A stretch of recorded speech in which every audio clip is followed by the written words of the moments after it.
Boa noite a todos. O desembargador de São Paulo costumava dizer, dá preferência quem a tem, né? Então, o desembargador Casulo falando, você vai primeiro, a gente cumpre, né? A gente cumpre o acórdão, né? Bom, boa noite a todos. É uma honra estar aqui. Eu gostaria de agradecer ao desembargador Maurício Soares, presidente da Marges. Gostaria de agradecer também ao desembargador Saldanha, corregedor, por essa gentileza, essa honra. Nós fomos muito bem tratados aqui. Hoje pela manhã estivemos na Federal de Minas Gerais com o professor Humberto Teodoro e eu até brinquei lá. Eu falei, olha, é bom estar do lado do professor Casulo e do professor Humberto para ver se eu pego um pouquinho por osmose, assim, né? Então, eu gostaria de fazer uns agradecimentos muito sucintos, muito breves, a começar pelo Arnaldo, que está aqui. E o Arnaldo eu acho que ele sintetiza muitas das qualidades de Minas Gerais, né? Ele congrega, ele se torna amigo, ele recebe, e essas são qualidades que Minas tem em abundância. E ele representa aí o professor Fiuza, o ministro Adhemar Maciel, o ministro Salve de Figueiredo Teixeira, que a gente não consegue deixar de mencionar. Eu tive contato com o ministro Adhemar, ainda vivo, há 10 anos, e ele me recebeu. Eu tinha acabado de passar na magistratura, um menino ainda, e hoje eu não posso mais falar que sou um menino, mas ele me recebeu de braços abertos, me ensinou muita coisa, e eu sou extremamente, profundamente grato ao ministro Adhemar e, portanto, a essa terra que é Minas Gerais, né? Feita essa breve saudação, esse breve agradecimento, eu vou falar um pouquinho da minha tese de doutorado, que é o gerenciamento de casos, o gerenciamento de processos, que obviamente está relacionada ao acesso à justiça. Eu sou juiz há quase 15 anos, tenho mais 5 de escrevente, no total dá 20 de tribunal. Então, desde sempre me chamou a atenção o seguinte: como é que a gente consegue melhorar a justiça, como é que a gente consegue melhorar o judiciário, como é que a gente consegue melhorar o sistema de administração de justiça. E essa é uma inquietação minha, talvez até quixotesca, né? Eu estava falando aqui com um outro irmão, um amigo querido, o Klaus, que está ali, o Klaus Kusch, que é juiz federal também, brilhante juiz, e a gente discute muito sobre isso, como é que a gente consegue melhorar, muitas vezes a gente fica desanimado, né, diante de tantas dificuldades estruturais, e aí eu me coloco no lugar de muitos dos senhores aqui que são desembargadores, que estão na luta há bastante tempo, e é admirável, assim, porque nós, juízes de primeiro grau, muitas vezes nos vemos desanimados. Imagino os senhores desembargadores que veem isso há muito mais tempo, como é que vocês conseguem ter esse ânimo. Eu realmente fico bastante admirado, né? Bem, em Washington tem um think tank, um centro de pensamento de boas práticas judiciárias, que é o Federal Judicial Center. É o Centro Judiciário Federal, é um órgão pertencente ao Judiciário Federal norte-americano que estuda boas práticas. Ele congrega práticas de todos os Estados Unidos, de juízes, principalmente federais, e espalha isso. E eu fui lá e fiz uma parte do meu doutorado lá, estudando justamente o gerenciamento de casos. Em que consiste esse gerenciamento de casos? Veja, cada um tem o seu jeito de definir o que é gerenciamento de casos, mas um deles, um juiz norte-americano, William Schwartzer, ele coloca que o gerenciamento de casos está intimamente ligado a uma postura do juiz, a uma postura proativa do juiz na condução do caso, para que a gente resolva o caso de uma forma célere, de uma forma efetiva e, sobretudo, de uma forma justa. Isso, aliás, é o que está nas regras federais, né, o Código de Processo Civil norte-americano, por assim dizer, as Federal Rules of Civil Procedure, está lá, na regra 1, e eles colocam essa preocupação constante, desembargador, com uma justiça célere, uma justiça efetiva e uma justiça, perdoem pelo pleonasmo, uma justiça justa, né? Existe uma crise, todos sabem, não só aqui no Brasil, inclusive nos Estados Unidos. Nós estivemos recentemente, semana passada, em Boston, a gente participou de uma palestra lá, desembargador, no Boston College, discutindo justamente o acesso à justiça. E nos Estados Unidos eles também têm problemas muito sérios com relação ao acesso à justiça, de modo que lá você tem um problema muito grande, muito profundo com relação aos custos do processo. A justiça norte-americana, em geral, é muito cara, então eles têm uma grande parcela da população que não consegue ter acesso à justiça.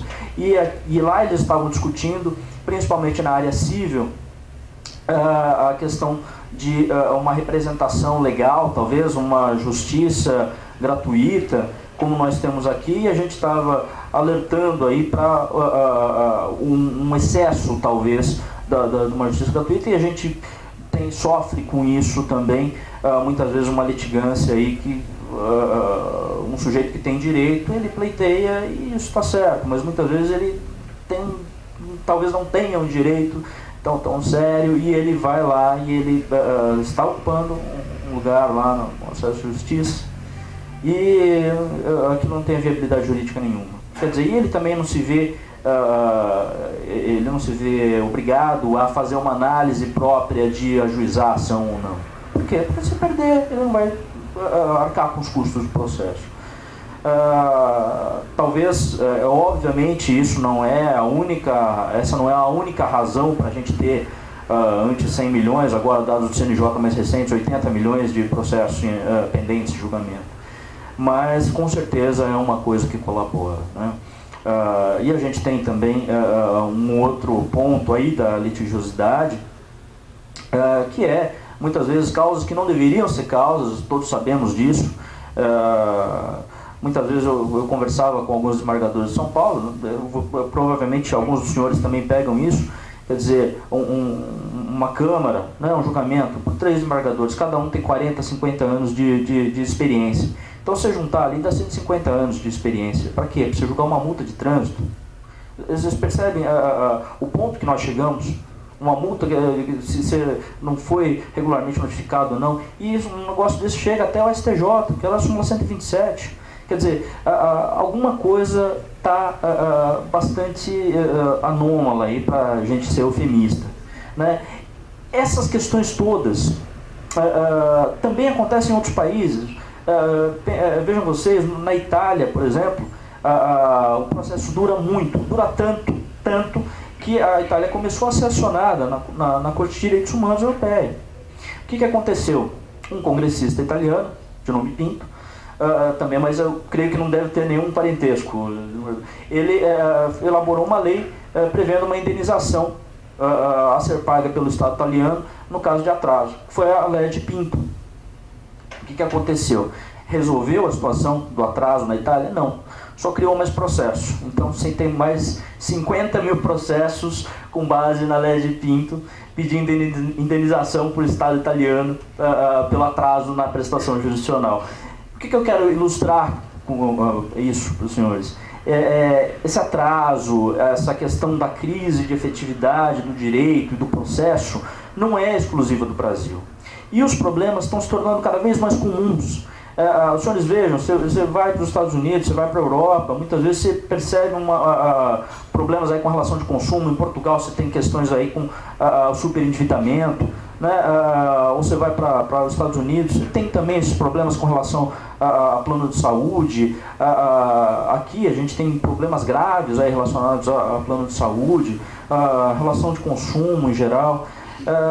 E aí isso me fez refletir e pensar, poxa, se a gente está enfrentando problemas idênticos, por que talvez não pensar soluções juntos? Aí se alguém vai me falar, poxa, mas é um país civil law, somos um país civil law, Estados Unidos é um país com law, os sistemas não se conversam, como a gente aprendeu na faculdade, né? Pois bem, o mundo está mudando cada vez mais rápido. Eu não estou dizendo que os dois sistemas sejam idênticos, não são, tem profundas diferenças, porém, e aí o ponto que eu gostaria de destacar,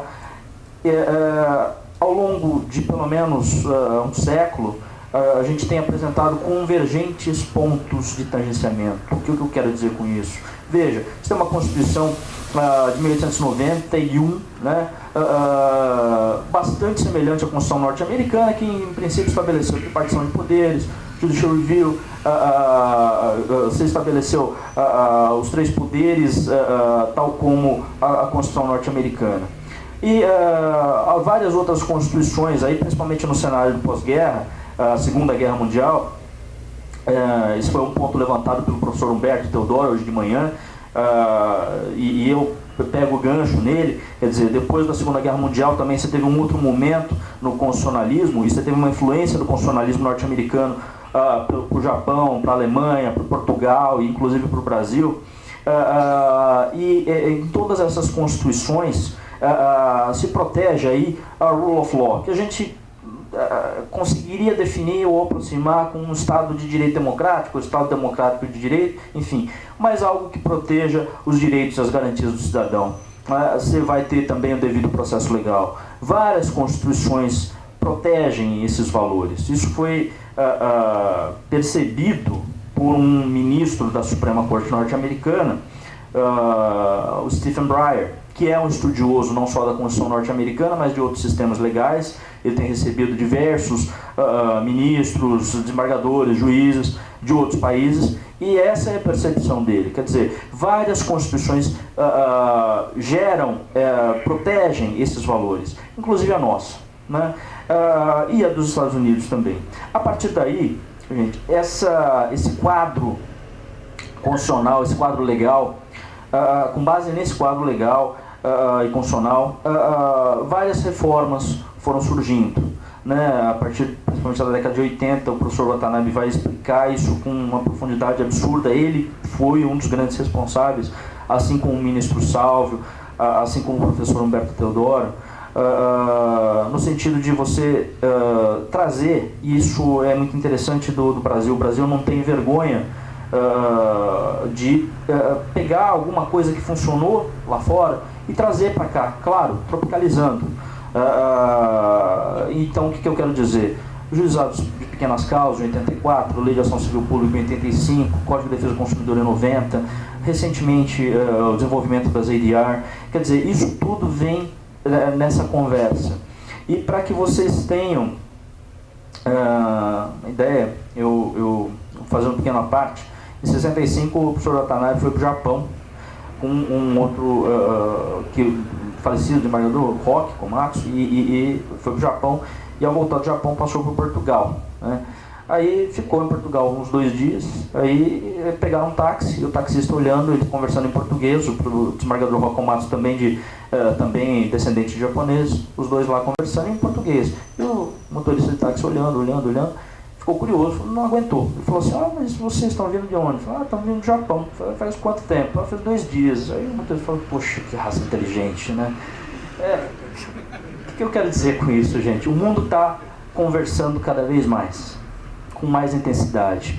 Daí a importância da gente cada vez mais ir adotando esses institutos e estudando isso de forma aprofundada. No sábado eu tive a felicidade, a honra de estar com o desembargador Luciano também, e a gente conversou bastante sobre outros sistemas também, e me deu uma profunda felicidade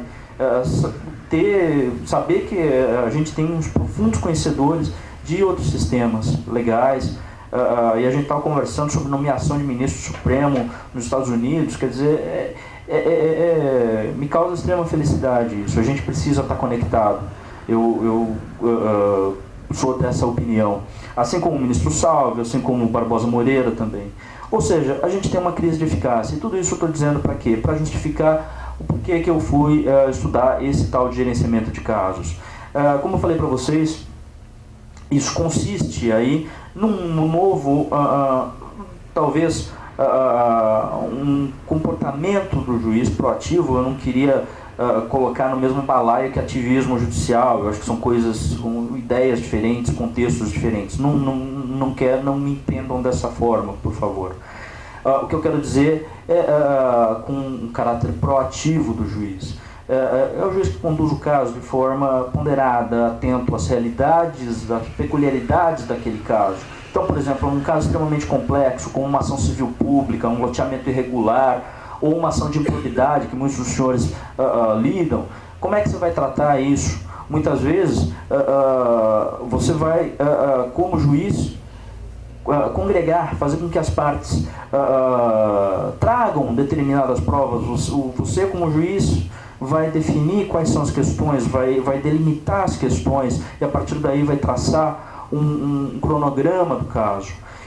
Isso é não só possível, como é desejável, né? Então, vejam, senhores, alguém vai falar, poxa, eu já ouvi isso, mas o gerenciamento de casos é próprio de um país de common law. Você está ficando louco, Marcos, não é possível adotar no Brasil. Eu falo, olha, com devido respeito, né, assim, a gente tem hoje no STJ o NUGEP.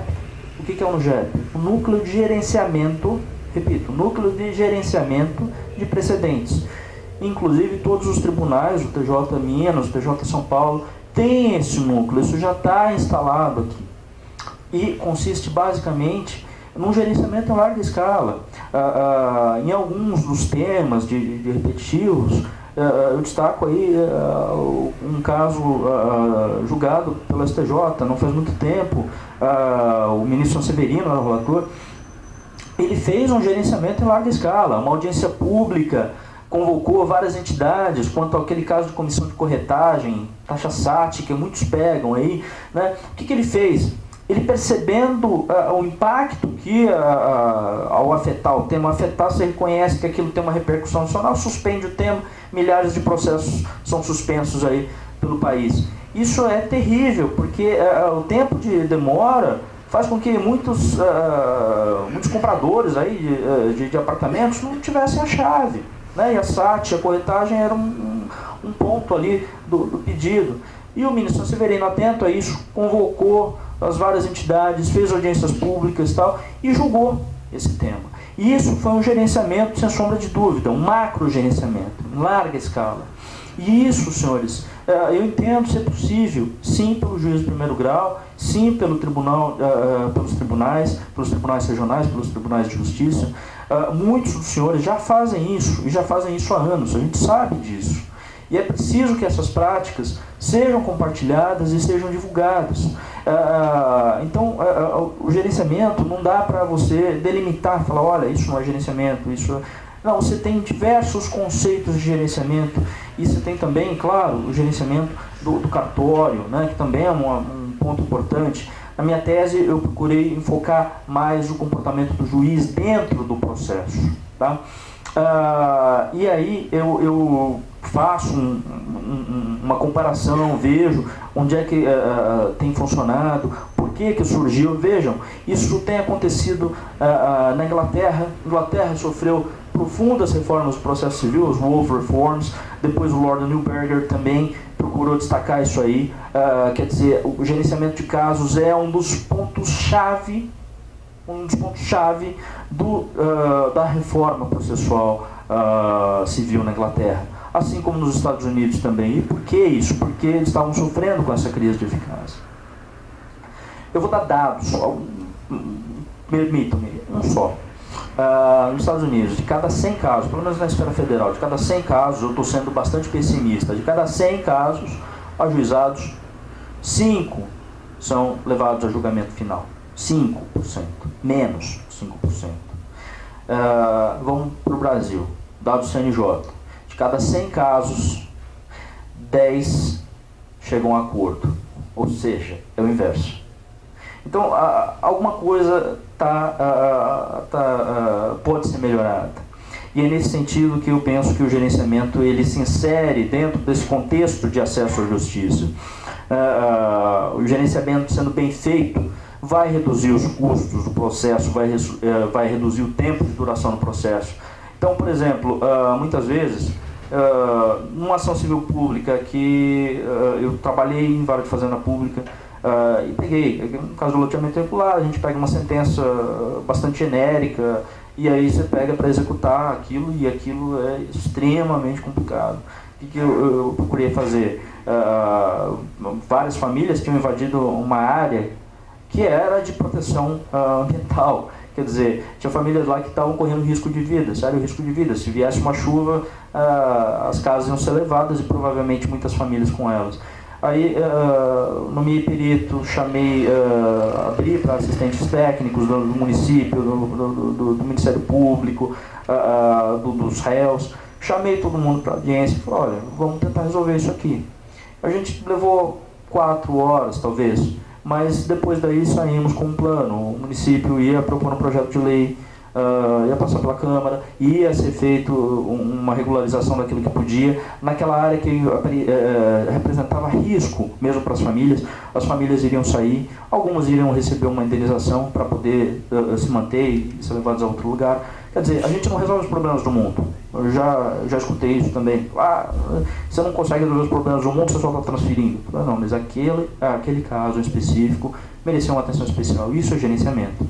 Né? E aí você vai me falar, olha, tudo bem, mas você levou 4 horas. Eu falei, olha, tinha recurso, muitos recursos. E aí eu comuniquei, fiz vários comunicados para vários desembargadores, falei, olha, caiu tal recurso. Garanto que o tribunal não ficou triste com isso, né? Quer dizer, e o caso teve uma solução muito mais rápida do que teria fosse aquele andamento normal que a gente sempre costuma ver. Isso é um exemplo de gerenciamento. E eu vejo que muitos colegas fazem isso. Era possível no CPC de 73, eu fiz isso no CPC de 73, a gente tinha o 125, CISO 4, se não me engano, no CPC de 73, que falava que você podia convocar as partes em qualquer tempo para tentar conciliar. E agora no CPC de 2015 isso está mais evidente, né? Você tem um rol do 139, do 357, do 370. O 370, graças a Deus, foi mantido, né? Era o antigo 130 do CPC de 73, que para nós juízes é um artigo lindo, maravilhoso. Quer dizer, o juiz ele pode determinar a produção de prova relevante e indeferir a produção de prova irrelevante. Graças a Deus foi reproduzido aí no 370. Né? Então, esse arcabouço legislativo, o juiz trabalhando bem com ele, pode levar assim a resultados muito interessantes. Então eu mencionei, o gerenciamento ele pode ocorrer em primeiro grau, ele pode ocorrer no Tribunal de Justiça, no Tribunal Regional Federal, e ele pode ocorrer inclusive em tribunais superiores. Mas ele pode ocorrer também de forma ampla. Infelizmente, um artigo do CPC de 2015 foi vetado pela então presidente Dilma, que era o 333, que dizia respeito ao incidente de conversão de demanda individual em coletiva. Isso seria um avanço enorme no processo civil. Quer dizer, o juiz, ao constatar que se tinha um caso que poderia estourar praticamente um tribunal, no sentido de que aquilo ia se multiplicar, ele, identificando esse caso, submetia a questão e fazia a conversão para uma coletiva. Isso nos Estados Unidos, guardadas as devidas proporções, chamado de MDL, é o Multi-District Litigation. Existe lá, funciona bem. Nessa viagem que nós tivemos para Boston, eu conversei com um juiz lá, que era o Stearns, Judge Stearns, lá de Boston, e ele foi responsável durante mais de 10 anos por julgar esse tipo de ação. E esse tipo de ação, gente, reduzia os conflitos aí em escala de talvez milhares de ações. Né? Então milhares de ações poderiam ser evitadas por meio desse instituto. Isso também seria uma espécie de gerenciamento, tem outras espécies de gerenciamento, de delegação de atos e tal, que existe, claro, mas não foi o foco da minha tese. Minha tese realmente focou nessa conduta do juiz para chegar a uma solução mais justa e mais efetiva. Outro ponto que eu gostaria de destacar com os senhores diz respeito ao papel dos métodos alternativos, ou métodos adequados de resolução de conflitos. Durante muito tempo, a gente achou que conciliação, mediação fosse uma justiça de segunda classe. Durante muito tempo a gente achou isso. E a gente percebe que talvez não seja assim. Nos Estados Unidos, a ADR, né, esse acrônimo, o americano adora acrônimo, é mais instrumental nas mãos do juiz, é mais uma ferramenta do juiz.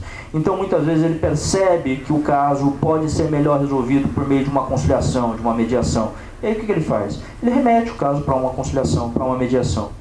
Alguns tribunais, dependendo da organização judiciária de cada um, tem dentro deles, nos Estados Unidos pelo menos, tem setores de mediação, setores de conciliação, e funcionam bem. Dá trabalho, claro. qual o ponto-chave para isso? Você ter conciliadores e mediadores preparados. Eu imagino que o TJ Minas também tem aí os Sejusques, né, por força do CPC de 2015. Eu acho que é uma ideia bastante interessante e me parece que é necessário também investir na capacitação dos conciliadores e dos mediadores. Para quê? Para você ter um resultado adequado. Não adianta nada você pegar, falar, vou cumprir o 334, a audiência do 334, você manda, e aquela conciliação, uma conciliação formal, só, tem acordo, não tem, e para por aí. Eu acho que não pode ser levado desse jeito. Né? Não pode e não deve ser levado desse jeito. Muitas vezes o acordo é uma solução muito mais efetiva, muito mais eficaz, muito mais rápida, reduz recursos, recursos processuais, reduz apelação, reduz agravo de instrumento, reduz recurso especial, e isso é muito interessante. O que eu quero dizer com isso, senhores? É óbvio que isso envolve uma mudança de paradigma muito profunda, tá? E dessa forma, é óbvio que também a gente precisa mudar a nossa postura, a gente precisa começar a estudar isso. Não dá mais para a gente fazer como a gente sempre fez, no sentido de se aprender a litigar até o último grau. Eu lembro quando eu tive aula, eu fiz São Francisco, tive aula com o professor Araújo Sintra, que era excelente. Eu lembro dele me falando, olha, você tem que entrar com embargos de divergência, mas você também tem que entrar com embargo de declaração, você tem que entrar com recurso especial, porque senão você não vai ter um efeito e você vai perder a demanda. Quer dizer, a gente aprende isso, a gente aprendeu isso.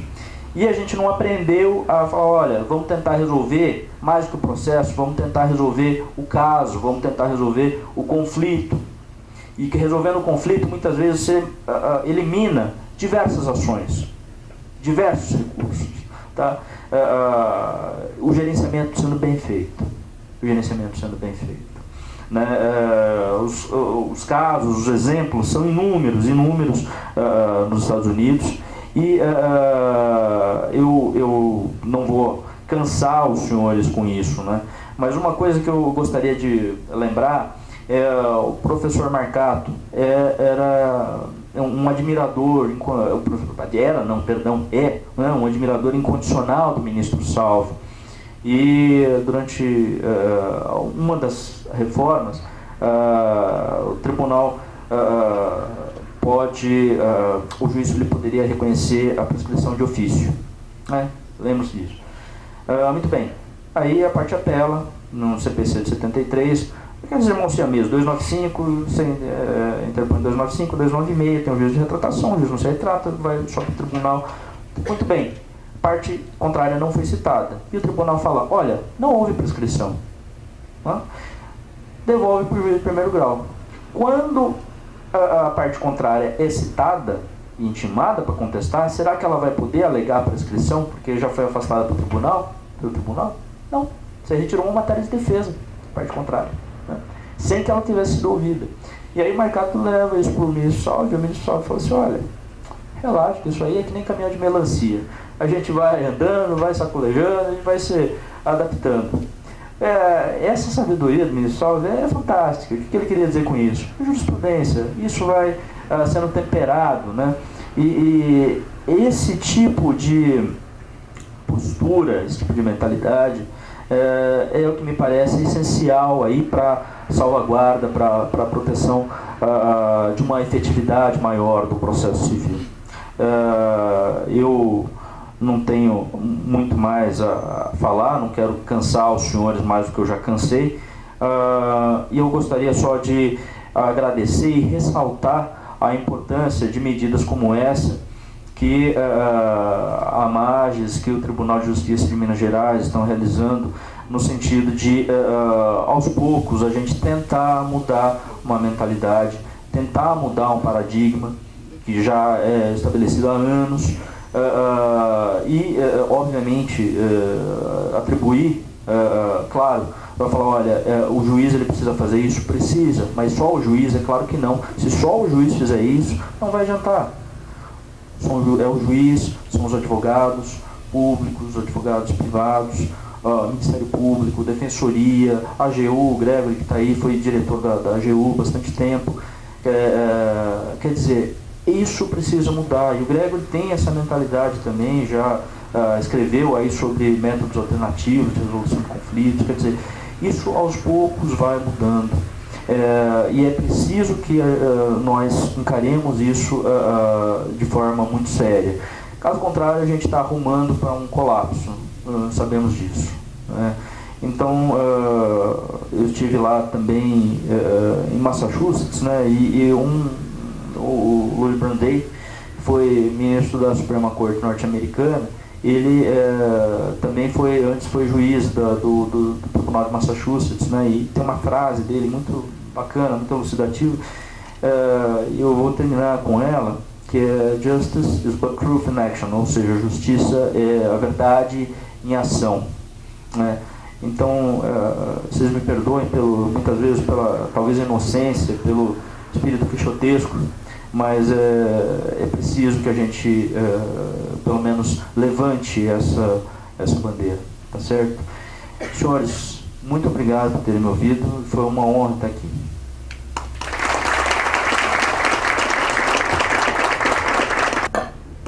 Boa noite a todos os senhores. Para mim é uma grande honra estar aqui novamente, aqui em Minas, para conversar com os senhores. Eu digo novamente porque logo após a aprovação do novo Código de Processo Civil, eu fui convidado para falar num evento da magistratura sobre as perspectivas do Código de Processo Civil de 1915. Isso acho que foi uns 2 anos, eu não me lembro bem. Muito bem. O tema que eu quero abordar rapidamente é acesso à ordem jurídica justa. Por que não apenas acesso à justiça, e sim acesso à ordem jurídica justa? Essa vamos dizer assim, é o ponto nuclear da tese que venho defendendo. Primeira vez que escrevi sobre acesso à ordem jurídica justa foi em 1984, falando a respeito da assistência judiciária, e a mim me pareceu que a assistência judiciária deveria ser muito mais um instrumento de acesso à ordem jurídica justa do que propriamente acesso aos órgãos do Poder Judiciário. Essa afirmativa que eu fiz em 84 foi agora institucionalizada, não por causa da minha sugestão, mas pela evolução que ocorreu no nosso mundo jurídico. A Constituição de 46 dizia que o Estado deve assegurar assistência judiciária aos necessitados. Agora, a Constituição de 88 deu um passo além dentro dessa linha que eu estou apontando e diz: o Estado prestará assistência jurídica integral, não mais assistência meramente judiciária, assistência jurídica integral, gratuita aos que comprovarem insuficiência de recurso.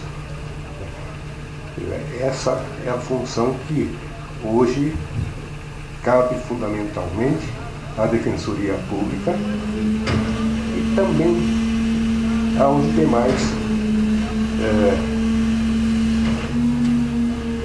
demais atores do mundo jurídico, a OAB, onde não haja uma organização perfeita da Defensoria Pública, como ocorre no Estado de São Paulo, ainda falta, não sei se no Estado de Minas, também acho que está com carência, e também aos próprios juízes na interpretação dos dispositivos que dizem respeito à assistência aos necessitados.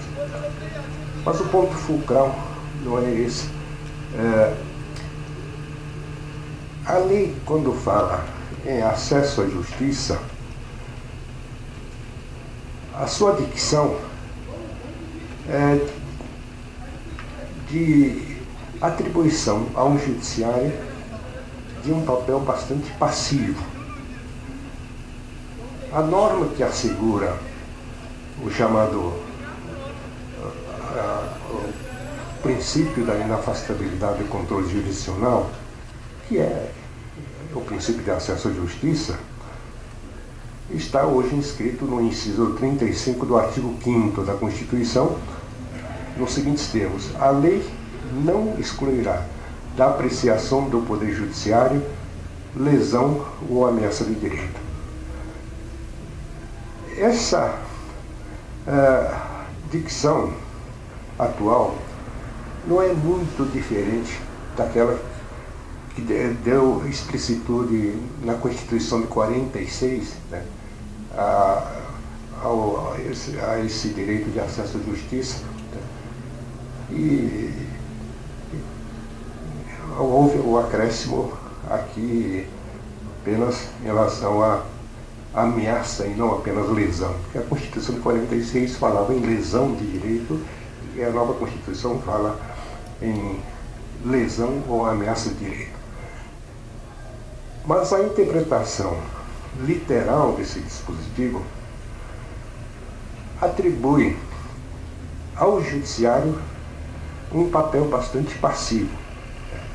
O judiciário deve aguardar a postulação do direito por aquele que sofrer lesão ou ameaça de lesão. Quer dizer, essa é a interpretação liberal. Mas nós sabemos que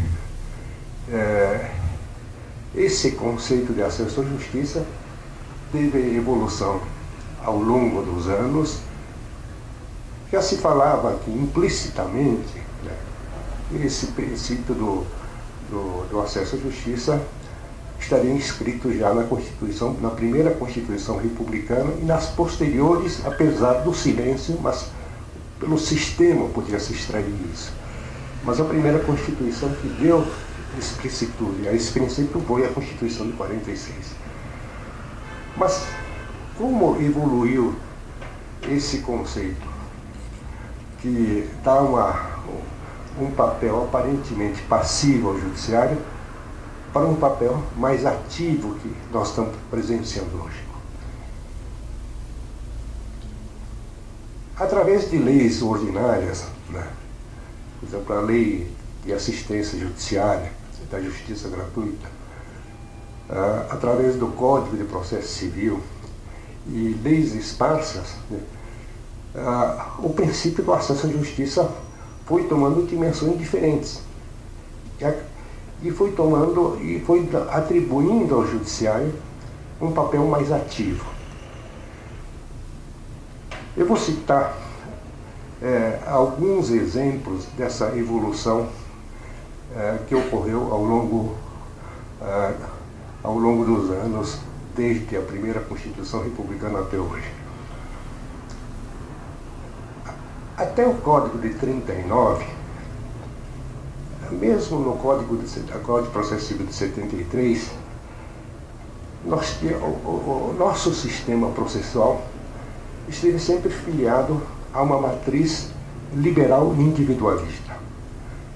Isto é, aquela concepção de que o judiciário tem que ficar numa postura passiva, aguardar a provocação dos interessados e somente agir quando provocado.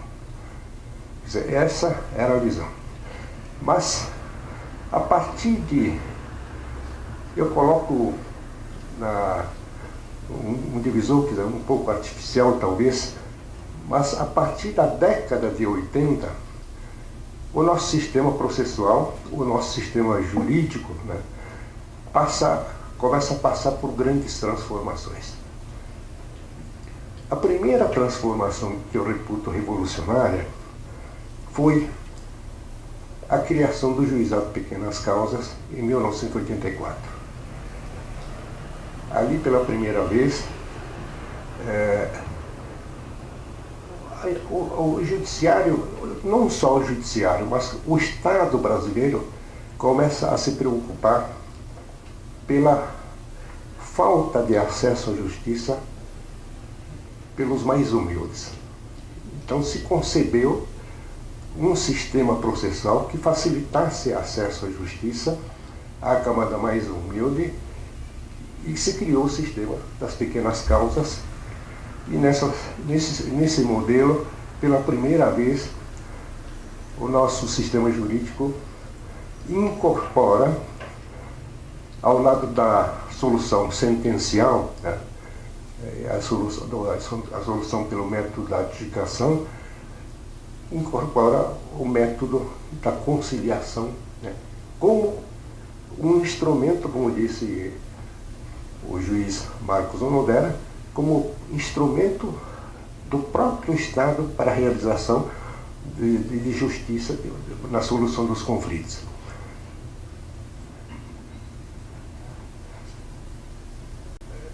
Essa preocupação pelo acesso à justiça, né, não foi somente do Poder Executivo. O Poder Judiciário participou ativamente disso e na sua implementação, né, eu me lembro, quando a lei foi aprovada, eu era desembargador do Tribunal de São Paulo e era membro da comissão encarregada da implementação da Lei das Pequenas Causas. Mas eu me lembro que estava junto com o professor Dinamarco, Cândido Rangel Dinamarco, e desembargador Maris de Oliveira Júnior, que era professor também de processo civil. Mas o Tribunal de Justiça entendeu que, como a lei não obrigava a instalação dos juizados especiais, apenas facultava, o Tribunal de Justiça de São Paulo quis esperar a experiência de outros estados. Mas o desembargador corregedor da época, que era o desembargador Bruno Afonso André, disse: olha, se vocês quiserem testar apenas a conciliação, nós autorizamos. E aí, então, nós resolvemos, essa comissão, propor ao tribunal a criação do Juizado Informal de Conciliação, que nós chamamos de JIC. Instalamos isso em 1985, um ano depois da Lei das Pequenas Causas. Instalamos no Fórum Regional da Lapa, que foi um verdadeiro sucesso. E na inauguração do JIC esteve presente o ministro Moreira Alves, que era presidente do Supremo Tribunal Federal. A presença dele fez com que os demais desembargadores também prestigiassem o ato. Quando a população sentiu que o Estado estava presente na solução conciliativa, começou a correr em massa e as soluções eram fantásticas, mais de 90% de acordo no juizado em forma de conciliação, pelo menos na fase inicial. Isso foi vamos dizer, o start para no Estado de São Paulo se implementar em definitivo o juizado de pequenas causas.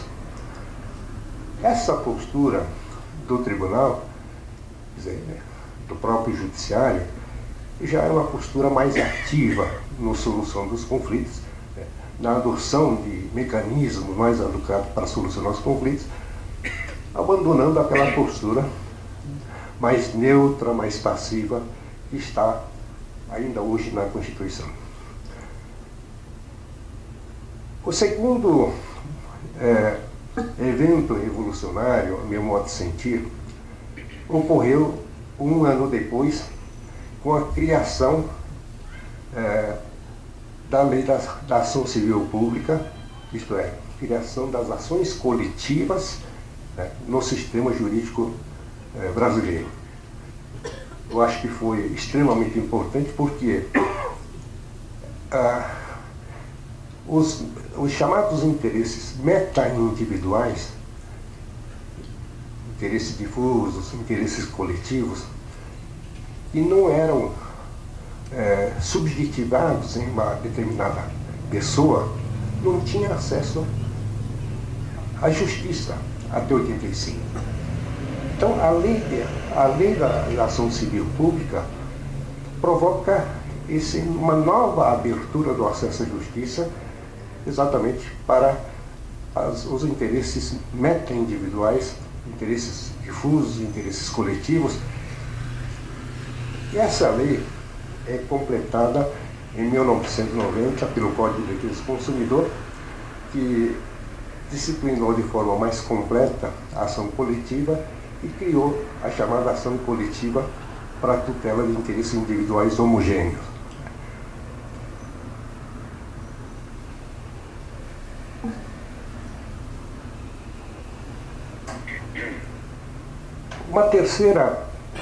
Um terceiro movimento revolucionário, em meu modo de sentir, ocorreu ainda na vigência do Código de 73,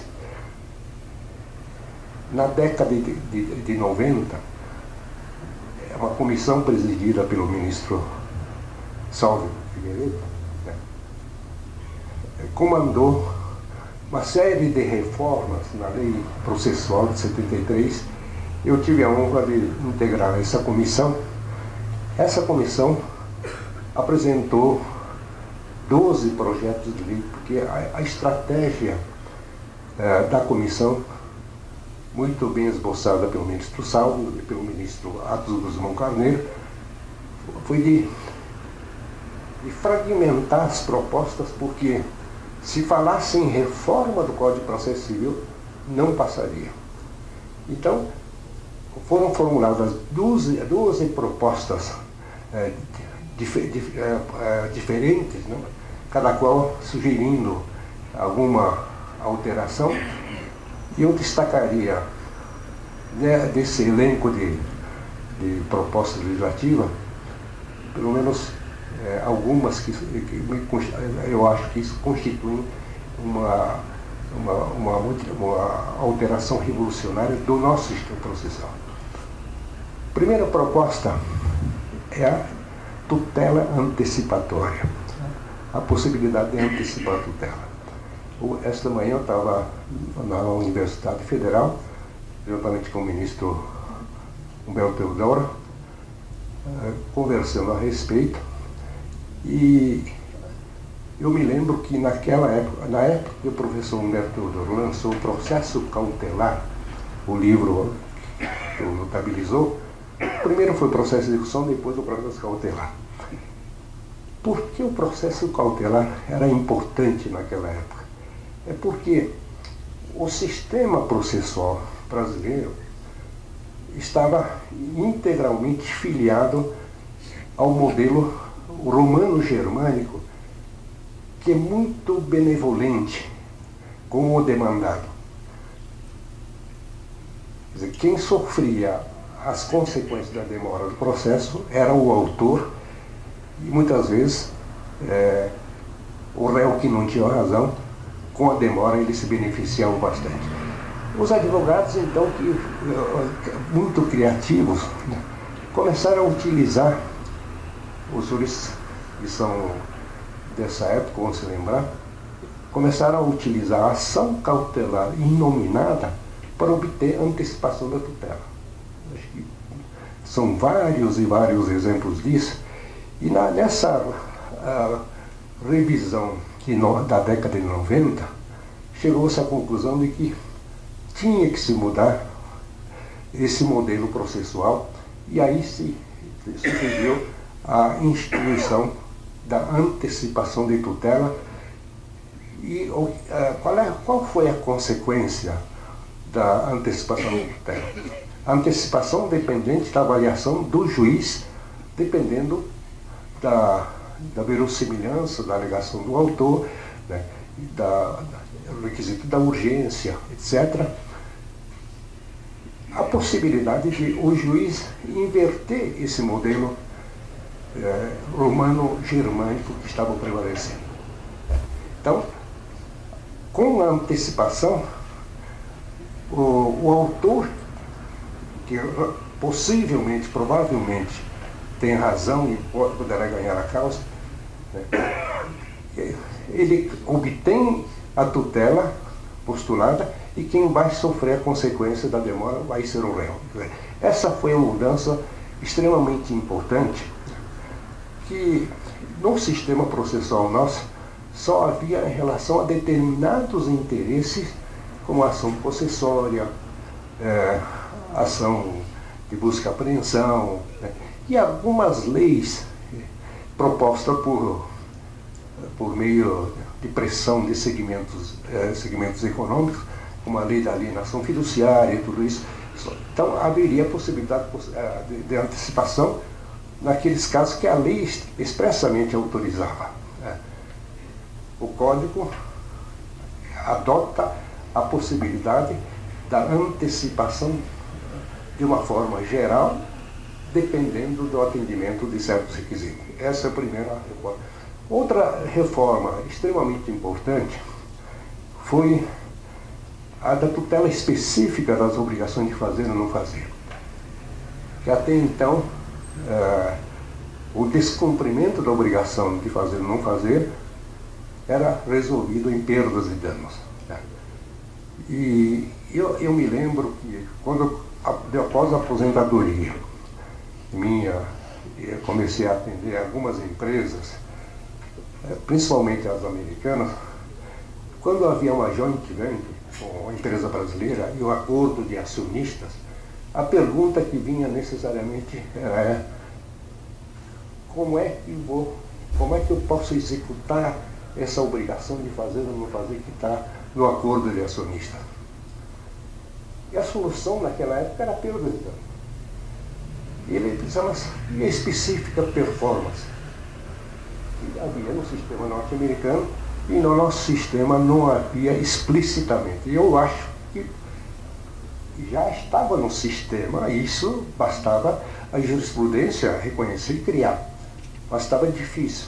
Apesar de existir em nosso sistema jurídico algumas soluções já muito inteligentes nesse sentido.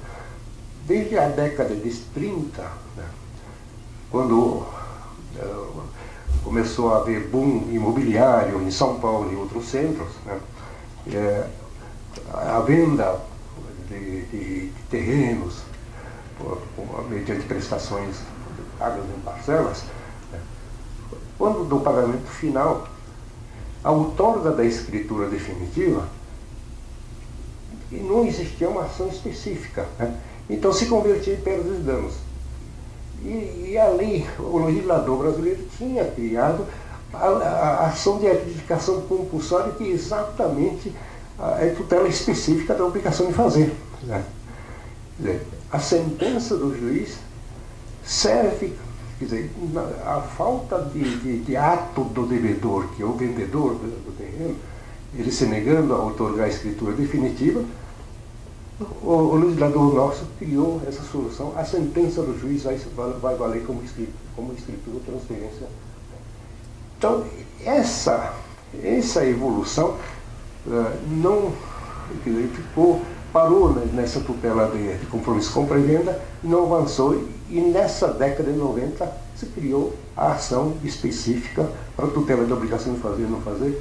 É outra, eu acho que uma outra solução revolucionária, e além da solução que o professor Marcos já mencionou, a ação monitória também, né, que é uma outra inovação. Muito bem.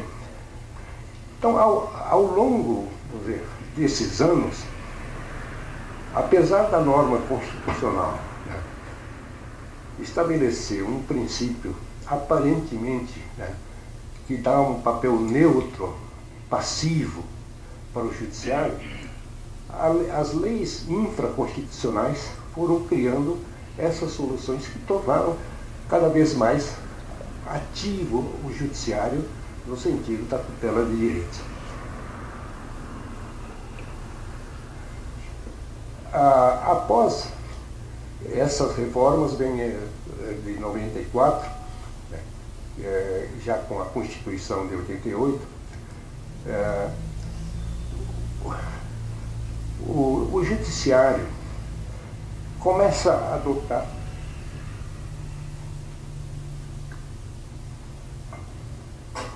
cada vez mais um papel mais ativo na garantia desse direito de acesso à justiça. O próprio CNJ cria o movimento pela conciliação e ainda hoje se comemora a Semana da Conciliação. Isso acho que deve estar na 13ª ou 14ª edição, não me lembro bem. Mas o que eu quero ressaltar é que no ano de 2010 ocorre, no meu modo de sentir, uma outra modificação revolucionária no sistema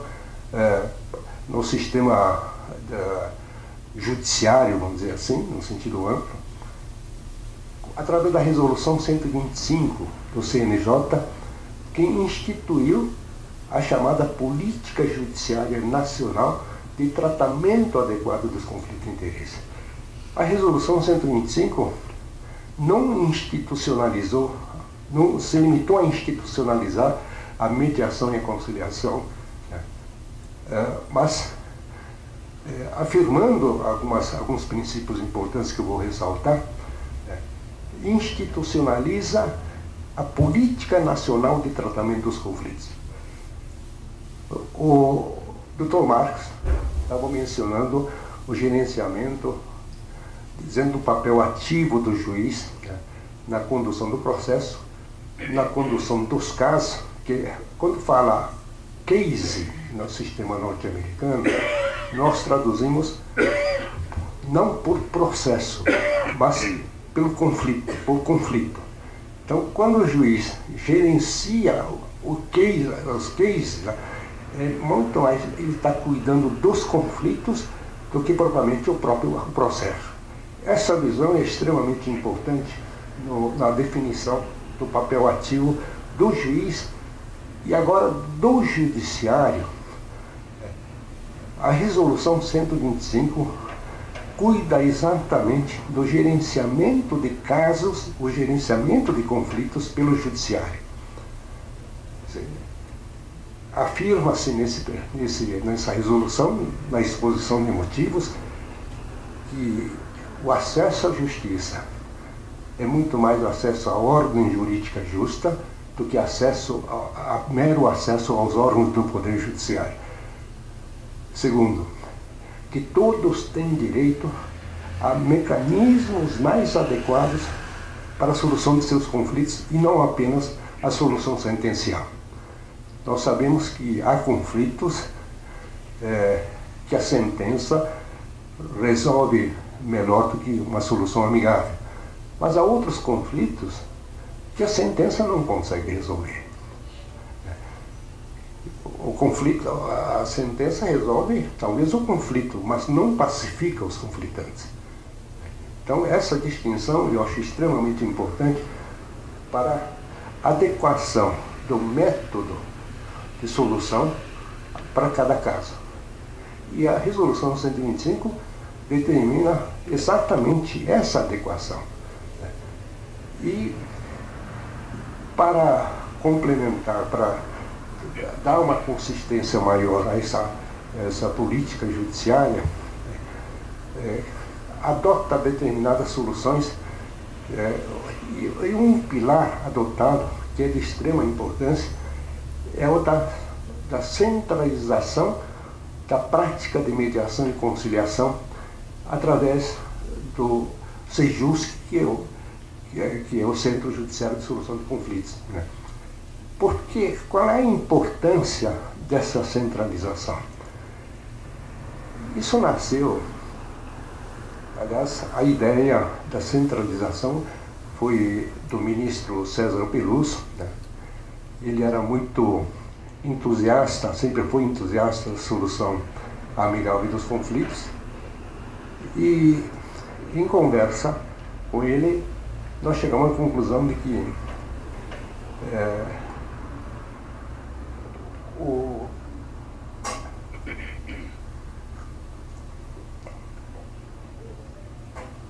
método que nós viemos adotando de cada juiz organizar na sua vara o setor de conciliação, o setor de mediação, dependia muito da vocação de cada juiz.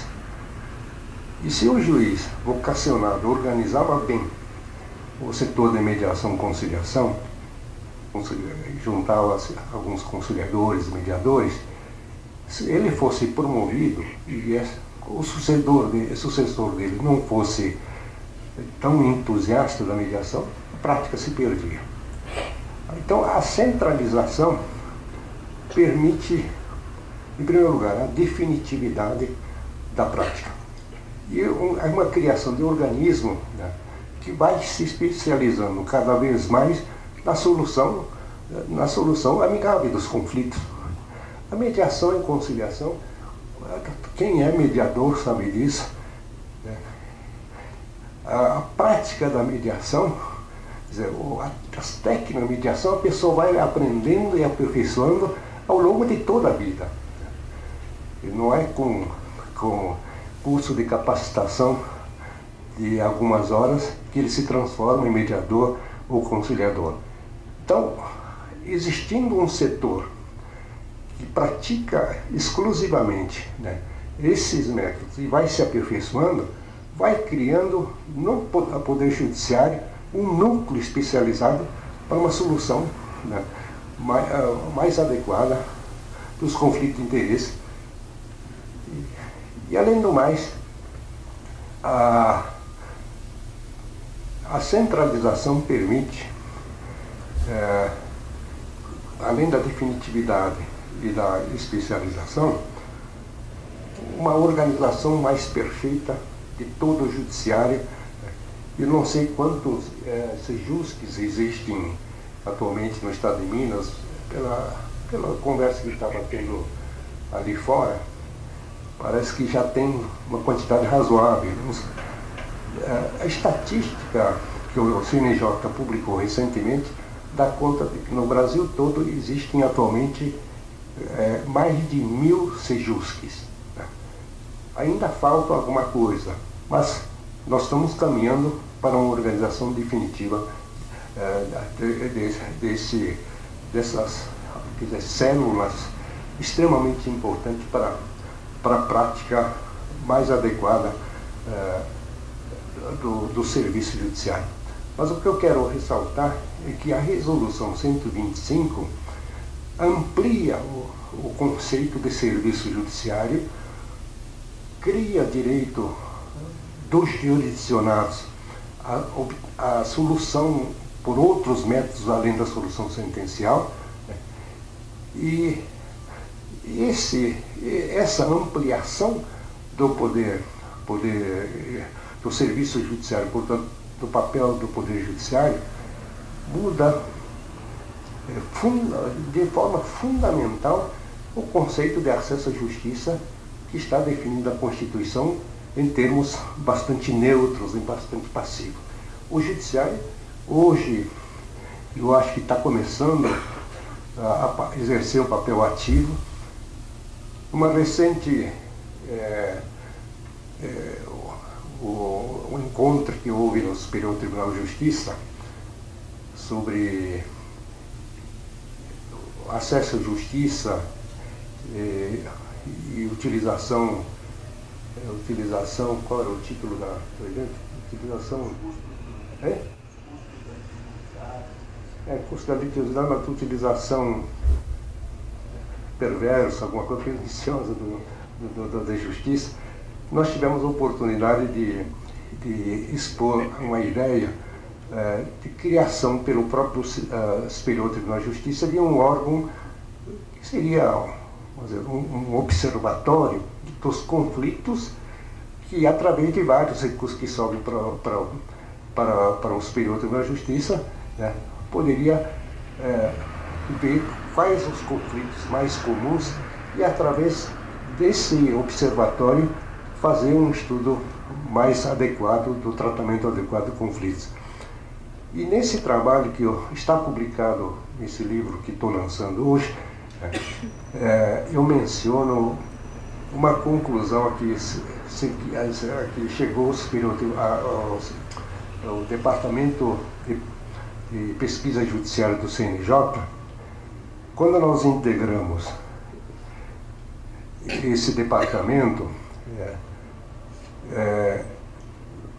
como um conselheiro do Departamento de Pesquisa, nós sugerimos que se fizesse a pesquisa das causas da litigiosidade e, em função das conclusões, adotasse alguma política. Mas quando deixamos a função, as pesquisas não estavam prontas e eu não tive acesso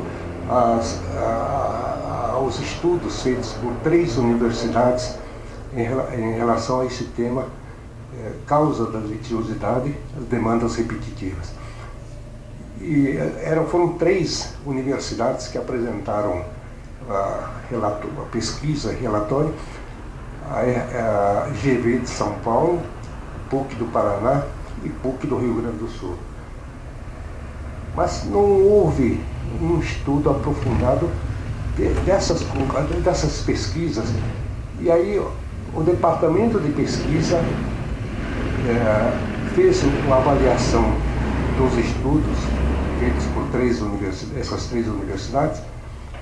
E esse estudo está publicado no site do CNJ e chega à seguinte conclusão importante, que o judiciário deve deixar a postura passiva em relação aos conflitos que ocorrem na sociedade, deve adotar uma postura mais ativa, pesquisar, conhecer as causas desses conflitos e tentar combatê-los, né, antes da sua judicialização, porque há muitos conflitos que podem ser resolvidos na fase pré-processual. Eu vou citar apenas alguns dados, isso para já terminar a minha exposição. O juiz Marcos citou o último número publicado pelo CNJ de processos em tramitação. São 80 milhões de processos no ano de 2017. 2018, eu acho que já deve ter saído ou vai estar para sair. Desses 80 milhões, 53 milhões são execuções, ações de execução. Então, a gente nota que o calcanhar de Aquiles da justiça é a execução. Esse é um ponto extremamente importante. Agora, e mais,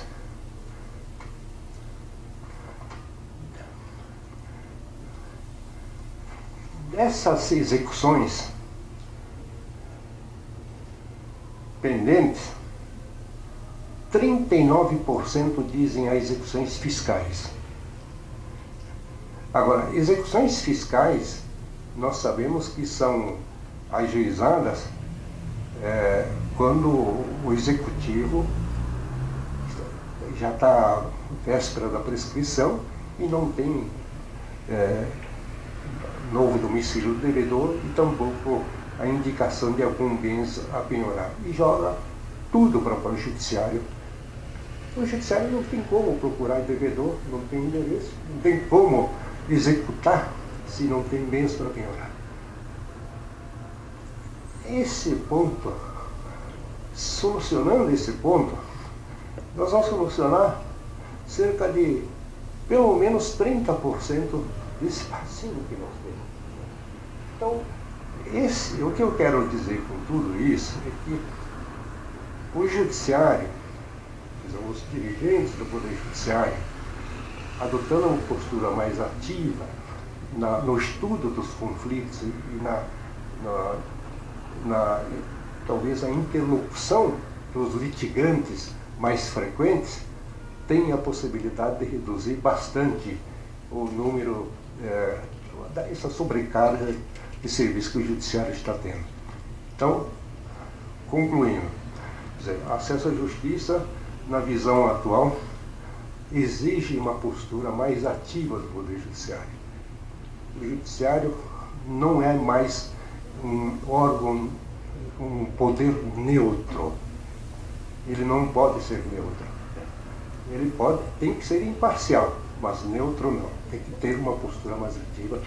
Essa é a conclusão que eu quero chegar. E por último, só para quando eu digo em ordem jurídica justa, eu acrescento mais uma atribuição que eu acho que é necessária para que haja um verdadeiro acesso à justiça. Quando o juiz aplica uma lei injusta, né, eu acho que ele está cometendo uma dupla injustiça. Não por culpa dele, mas primeiro deveria se proibir acesso à justiça para aplicar uma lei injusta, né? Mas existem leis injustas? Eu acho que existem bastante. Nós sabemos que há várias leis que são obtidas por meio de pressão de segmentos econômicos, segmentos sociais. Vou citar só um exemplo. A lei da alienação fiduciária, quando se iniciou, eu me lembro, o setor produtivo exigia que se criasse mecanismo de segurança de créditos, além daqueles mecanismos já existentes, que era penhor, em relação a coisas móveis, penhor, alienação fiduciária, fiança, etc. Então se criou a alienação fiduciária, e nessa criação é que vem o problema. O devedor é transformado em depositário. E com essa criação, contornou-se a proibição constitucional de prisão por dívida civil. E por muito tempo se ficou discutindo no Supremo, até que, em razão do Pacto de São José, né, que expediu uma normativa nesse sentido, o Supremo Tribunal assentou a conclusão de que não cabe prisão em caso de alienação fiduciária. Quer dizer, esse tipo de lei material injusta, eu acho que tem que haver um observatório, um centro de pesquisa que esteja sempre aferindo a justiça do ordenamento jurídico. Tudo isso eu coloco no Conselho de Acesso à Justiça, daí porque dá esse nome que eu atribuo. Acesso à justiça é muito mais acesso à ordem jurídica justa do que mero acesso à ordem judiciária. Obrigado pela atenção.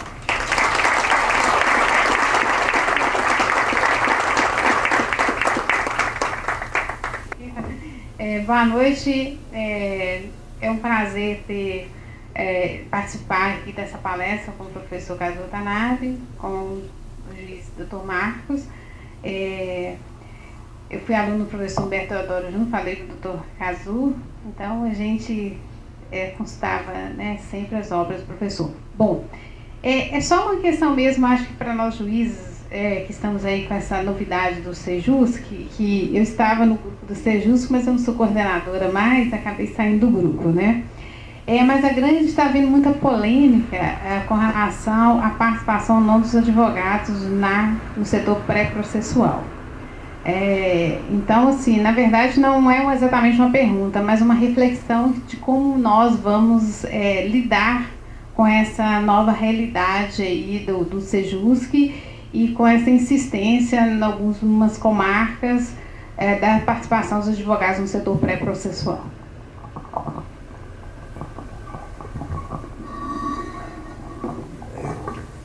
Eu estou aposentado já há 32 anos, então não tenho experiência da prática que está acontecendo, né? Mas eu não... Eu acho que, além do treinamento de mediadores, né, eu acho que tem que haver treinamento dos advogados para mediação. Eu acho que a ordem dos advogados tem que ser convocada para esse fim. o advogado, eu não vejo como, se ele for bem treinado, eu acho que ele não atrapalha a mediação. Não sei se alguns advogados podem atrapalhar porque defendem o interesse próprio, né, de seus honorários. Mas há muitos casos em que o advogado pode ajudar. Né? Então, em princípio, o próprio Código de Processo Civil já prevê a participação do advogado na mediação. Agora, eu sei que existe o anteprojeto, o projeto de lei, não sei se já foi aprovado esse projeto, que obriga a presença de advogado nos sejusques, inclusive. Não? Bom, eu não vejo, em princípio, o advogado como uma pessoa que possa atrapalhar. Eu estou falando da categoria. Né? Agora, eu acho que nós temos que, talvez mais um papel ativo do judiciário, né? Fazer interlocução com a ordem dos advogados e começar a preparar os advogados para a mediação. Eu sei que isso vai levar algum tempo, formação de uma cultura nesse sentido, mas soube recentemente que houve aprovação no MEC, né, da criação de disciplina obrigatória, né, de mediação, conciliação nas faculdades. Então tende a criar, vamos dizer, uma categoria profissional com a mente mais aberta. Eu acho que o problema é como, porque há certos conflitos em que realmente a posição das partes são muito desequilibradas. Né? Então, às vezes o advogado nesse ponto pode ajudar na solução do conflito. Agora, eu sei que em alguns casos o advogado às vezes defende mais o interesse dele em receber honorários, mas aí caso a caso. Mas em princípio eu tenho essa posição de que o advogado, desde que haja preparação adequada, ele não atrapalhará a mediação. Não sei qual é a opinião do Marco. Bom, além de endossar, obviamente, a posição do professor Cazu, também fui coordenador do Sejusc há alguns anos. Assim. Eu confesso que dava mais trabalho coordenar o Sejusc do que a minha própria vara, que era de juizado. Deu um trabalhão para instalar o Sejusc, porque, infelizmente, o tribunal também não oferece tantos recursos, então, quer dizer, a gente precisa se desdobrar aí em vários papéis. Mas quanto a isso, eu penso que essa mudança de paradigma passa também pela própria OAB, pelos próprios advogados. E eu penso que a OAB tem e deve exercer um papel fundamental no desenvolvimento da conciliação e mediação. Não estou falando de reserva de mercado, são coisas diferentes. Estou falando que o advogado ele tem também essa nova mentalidade, ou deveria ter, ou deve ter, e eu espero que deverá ter, no sentido de enxergar o sistema de administração de justiça como algo sistêmico. Então, o que eu quero dizer com isso?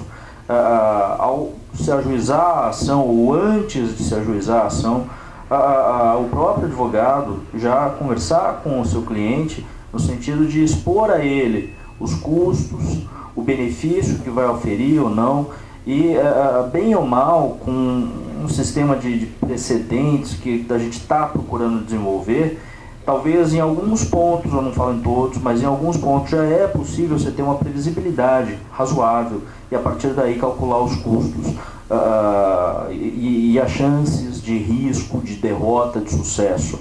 É óbvio que uma conciliação e mediação nenhuma parte vai fazer porque o mundo é cor-de-rosa, o mundo é lindo. Não, vai fazer porque é interessante para a própria parte. Né? E a partir, como é que ela vai medir isso?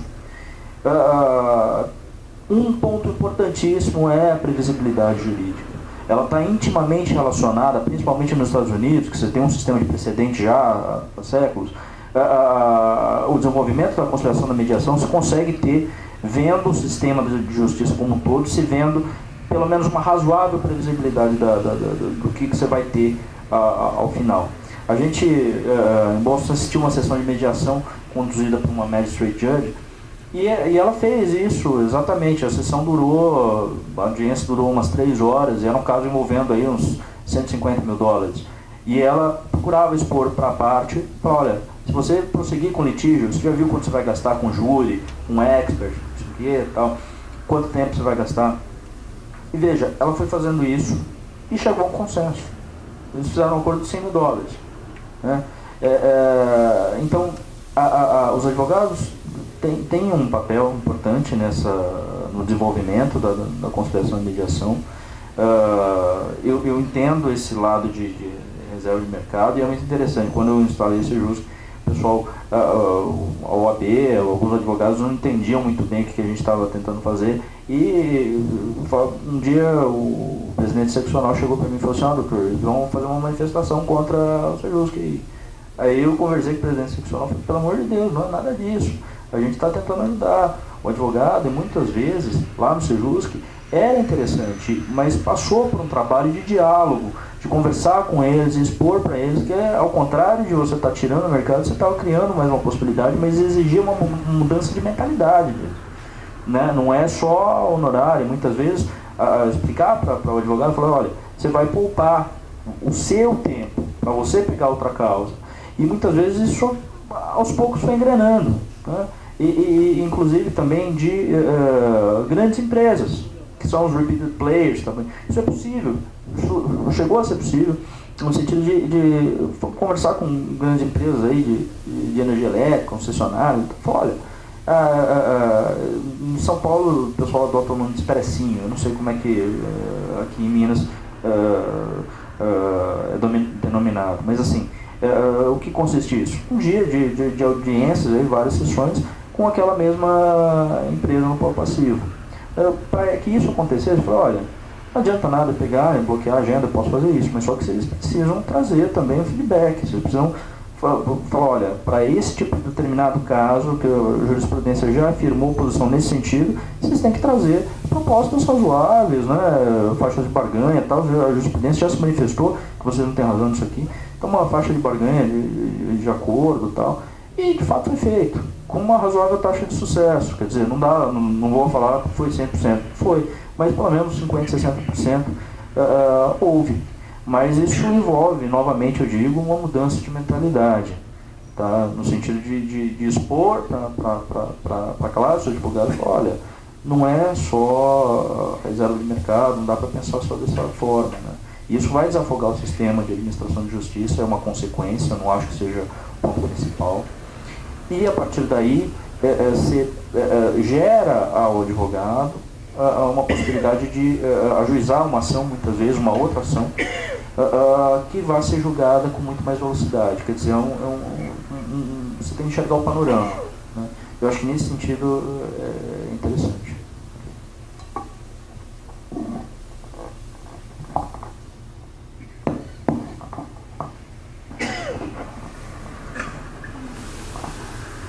Caros professores, meu nome é Luciano Pinto, desembargador. Eu gostaria de perguntar o que os senhores acham de os tribunais brasileiros, por construção jurisprudencial, acredito que o sistema permite isso, adotar mais concretamente e mais efetivamente adotar controle de convencionalidade, de modo que, por esse meio, tribunais internacionais, inclusive aqueles sob convenções de que nós não somos signatários, possam nos auxiliar nas hipóteses de gerenciamento de casos, trazendo essa experiência globalizante internacional que está em curso e que nós, acredito eu, não podemos agir a contrapelo dessas ideias que têm a feição de se tornarem dominantes.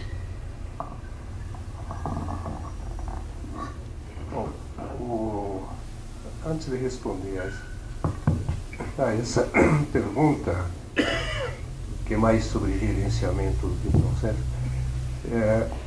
gerenciamento de casos no sentido mais amplo, né? O Tribunal de São Paulo tem um programa extremamente interessante, que foi criado há uns 3 anos, atua, porque quando a gente fala em solução pré-processual de conflito de interesse, nós estamos pensando em várias formas de solução, quer dizer, do conflito já formado, então atuar-se mediante mediação, conciliação, fora do judiciário.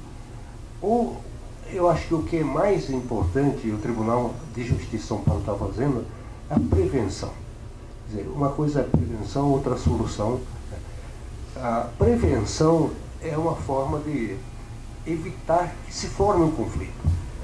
Há diferença de interesses, de opiniões, de um cliente, por exemplo, reclamando de lançamento de um débito na conta dele, etc.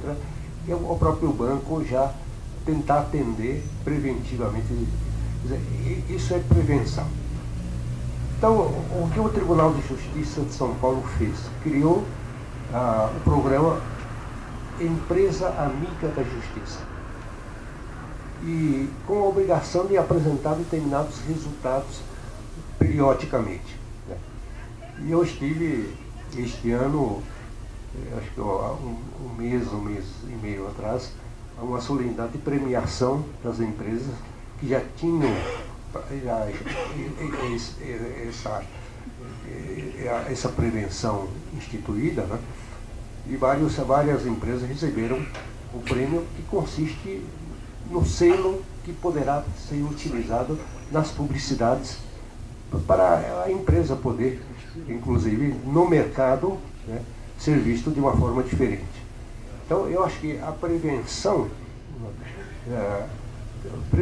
de conflitos por estímulo do tribunal, né, com um programa dessa natureza, eu acho que é extremamente importante. Isso é mais um papel mais ativo do judiciário que eu gostaria de mencionar. Em relação ao gerenciamento de casos, eu acho que nós temos vários modelos. O Dr. Marcos fez essa pesquisa nos Estados Unidos, acho que na Europa, no Japão também, né? E ele poderá dizer a respeito. Mas eu acho que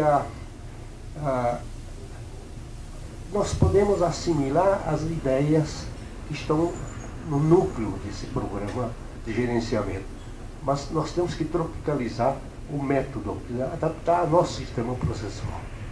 O sistema processual o americano, por exemplo, tem diferenças fundamentais com o nosso. Por exemplo, eles têm um júri no cível.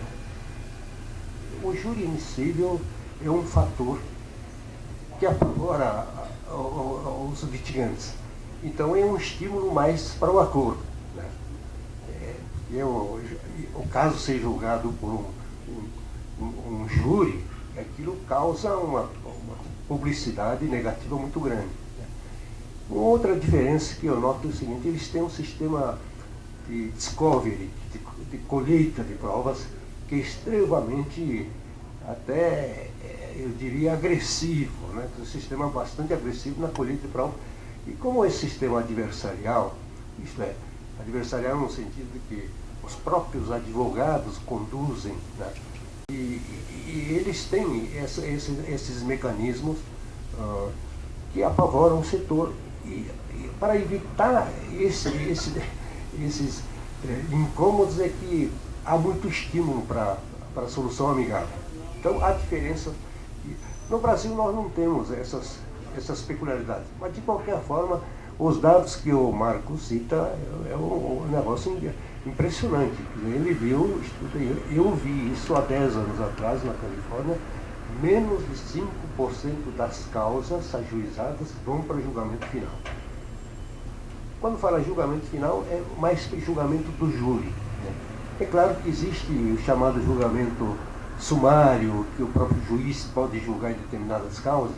Quer dizer, esse número não está refletindo esses julgamentos que o juiz faz singularmente, né?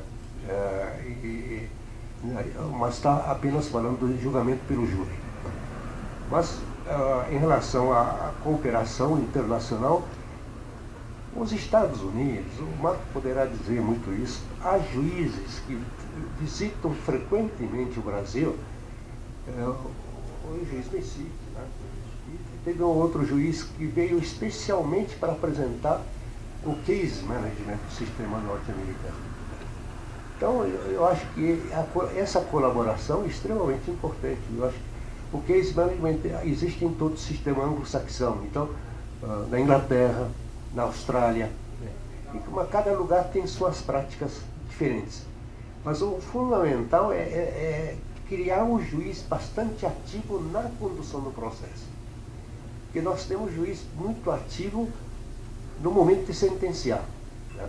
Mas não para conduzir o processo via de regra. Há juízes que são extremamente... Hoje o professor Humberto Teodoro estava contando de um diálogo que ele teve com um juiz há alguns anos de Joinville, eu acho que o juiz de Joinville. Ele disse que não havia procedimento previsto na lei, mas o Código de 73 permitia que o juiz a qualquer momento podia convocar as partes. E acho que o novo código também deve ter alguma norma nesse sentido. Então o juiz fazia sempre isso, quer dizer, quando entrava a ação, antes da citação ele convocava a outra parte. E com isso ele terminava o processo antes da citação. Diz que o índice era extremamente grande. O professor Humberto estava falando em termos de 80% de acordo. Ficava, ajuizava apenas uns 20% aí que remanesciam. Então, esse tipo de conduta ativa do juiz, né, dentro daquilo que a lei permite, é que dá um diferencial muito grande, né, de vara para vara. Mas o Dr. Marcos pode completar o que é isso, a resposta. Vou começar me desculpando, porque eu esqueci de mencionar um dado. O modelo de ação civil pública do Brasil, elaborado aqui, né, pelo Kazuo, Sorado e tantos outros, foi adotado pelo Japão. O Japão estudou diversos modelos ao redor do mundo, Estados Unidos, Portugal, França, e entendeu que o modelo mais adequado de ação civil pública seria o brasileiro, né? Adotou há alguns anos. O professor Kazuo, ele não fala, por isso que eu falo por ele. Ele foi homenageado no Japão e foi reconhecido. Pela primeira vez o Japão recebeu influência do Brasil na redação de uma lei. Por que eu estou dizendo isso? A ação civil pública aqui é um instrumento bastante interessante. Obviamente veio da class action norte-americana, mas eles adaptaram principalmente a parte do opt-in, do opt-out, que nos Estados Unidos é um calcanhar de Aquiles da class action, no sentido de que muitas vezes tem um uso perverso da class action nos Estados Unidos, no sentido de que muitas vezes alguns ajuizam uma ação civil, uma class action lá, e o efeito daquele julgado, mesmo para quem não participou, não vai ser vinculante e é um efeito negativo.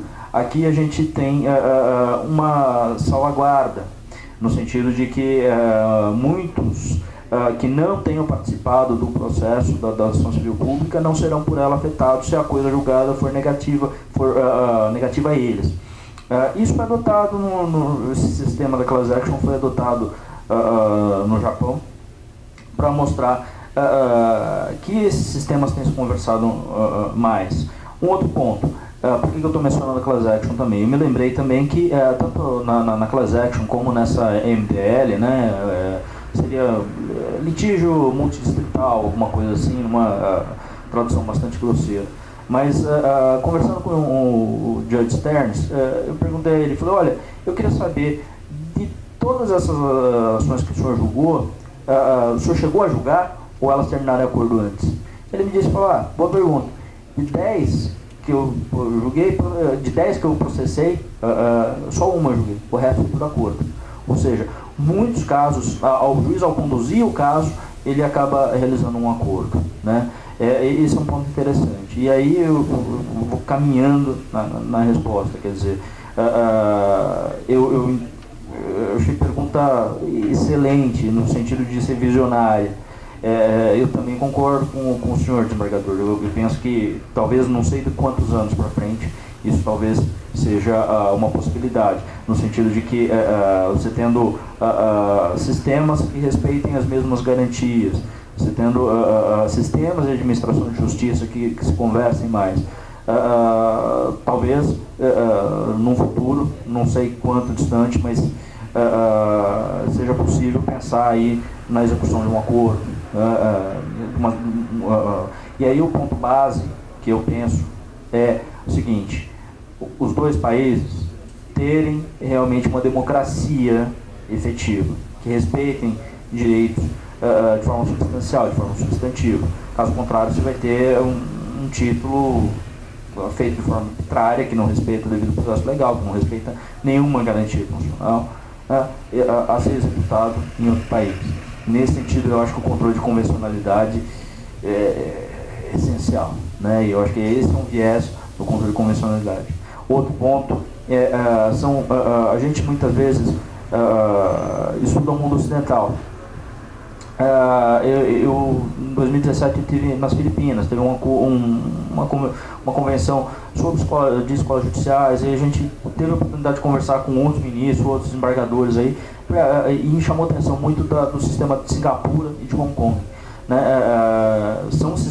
Principalmente de Singapura, um sistema de administração de justiça extremamente sofisticado, extremamente sofisticado. Aí, óbvio, um dos motivos principais é porque Singapura tende a se tornar um dos principais locais de arbitragem e mediação internacional na Ásia, né? Mas só que o sistema de administração convencional, a estrutura do judiciário de Singapura é extremamente desenvolvida, extremamente desenvolvida. E eu penso que talvez esse seja o futuro. E sim, respondendo a pergunta do senhor, por que Singapura? Porque Singapura oferece esse tipo de treinamento. Eles são muito avançados em case management. Hong Kong, Singapura, eles estão muito avançados nesse sistema de case management. E sim, eu entendo, não só possível, como extremamente viável, de repente, uma parceria, né? Eles têm isso, inclusive eu me proponho, se o senhor tiver esse interesse, disponibilidade, proponho fazer essa ponte com o maior prazer. Assim. Existe essa possibilidade, sim, né? Eles têm escolas judiciais lá, promovem cursos lá nesse sentido, e também eu acho que a tendência do mundo é essa, conversar mais. Tá?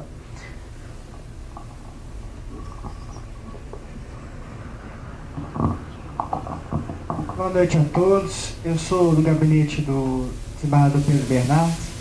E fazendo uma análise do direito comparado, em Portugal e na França a gente tem chamado o agente de execução. E o professor estava falando sobre a questão do Brasil ter número demasiado de processos de execução. E muitos atos, eles são extremamente mecânicos do processo de execução, com exceção dos embargos de execução, impugnação à execução, embargo de devedor, enfim. Mas a grande parte é muito mecânico. Em Portugal e na França houve essa criação do agente de execução. É muito criticado porque alguns colocam como a privatização da justiça e outros colocam como a própria desjudicialização. Eu queria ouvir a opinião dos doutores sobre essa questão aplicada à realidade brasileira, se isso seria bom ou não.